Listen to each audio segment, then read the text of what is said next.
ایاز خان نقشبندی کے official channel Naqshbandi speeches کو subscribe کریں۔ ہر چیز سیکھ کے کرنے کی ہوتی ہے۔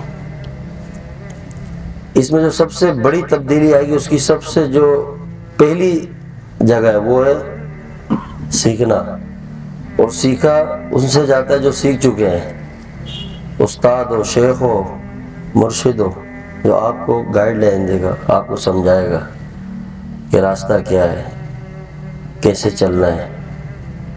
ہمت والوں کی صحبت سے آتی ہے۔ اگر ہم دیکھیں نا زندگی میں ہم بدل نہیں رہے، ہمارے اندر تبدیلی نہیں آ رہی، اس کے پیچھے ریزن کیا ہے کہ ہم اگر کبھی کسی جگہ جا رہے ہیں لیکن اس کے برعکس جو برا ماحول ہے اور جو بری صحبت ہے اس میں وقت زیادہ ہمارا اسپینڈ ہو رہا ہے، وقت زیادہ جا رہا ہے، تو وہ جو غلط چیزیں وہ ہمارے اندر زیادہ اثر کر رہی ہیں۔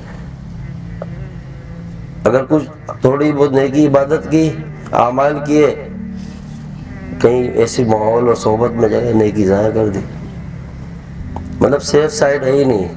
ہوتا کہ ہم اس چیز کو برقرار رکھیں، استقامت سے چلیں اور لے کے نہیں۔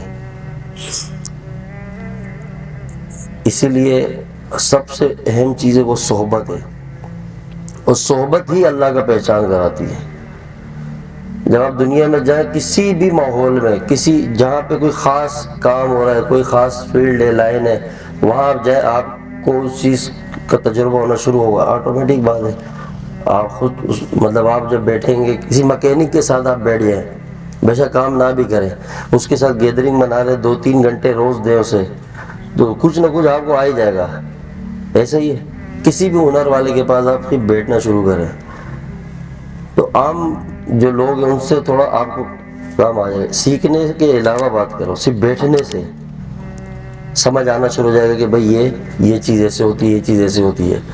1 سال اگر بیٹھ گئے تو بہت اچھا خاصا خود بھی اپنا کچھ کام بندہ کر لیتا ہے۔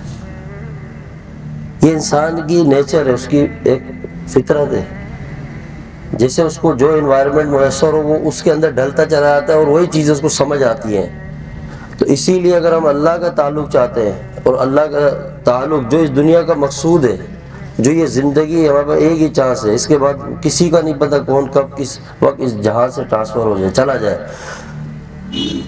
اور ہم اس کو سیریس بھی نہیں لے رہے کہ ہم ایسے ماحول کو اختیار کریں، ایسی صحبت میں ہم آنا جانا رکھیں، اور جب صحبت میسر نہ ہو تو اعمال کریں تنہائی میں، اللہ کے سامنے اس کو یاد کریں، اس کا ذکر کریں۔ یہ ہمیں دن بدن اللہ کے قریب کرتا چلا جائے گا، شوق پیدا ہوگا، ذوق پیدا ہوگا۔ جب کبھی ہم کسی نیک ماحول میں ہوتے ہیں، دینی ماحول میں ہوتے ہیں، تو ہمارے اندر ایک جذبہ آ جاتا ہے اللہ کے تعلق کا۔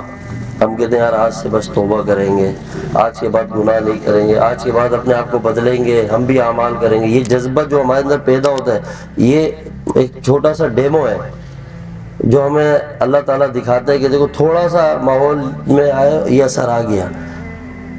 اگر اسی صحبت کو قائم رکھیں گے اور ہمیشہ آتے رہیں گے تو وہ اعمال جو آج تک ہم اختیار نہیں کر پا رہے، جن اعمال کے اختیار کرنے میں مشکلات آ رہی ہیں، رکاوٹیں آ رہی ہیں، یعنی سستی ہو رہی ہے، ہمت نہیں ہو رہی، وہ سارے اعمال اللہ تعالیٰ ہمیں عطا کر دیں گے۔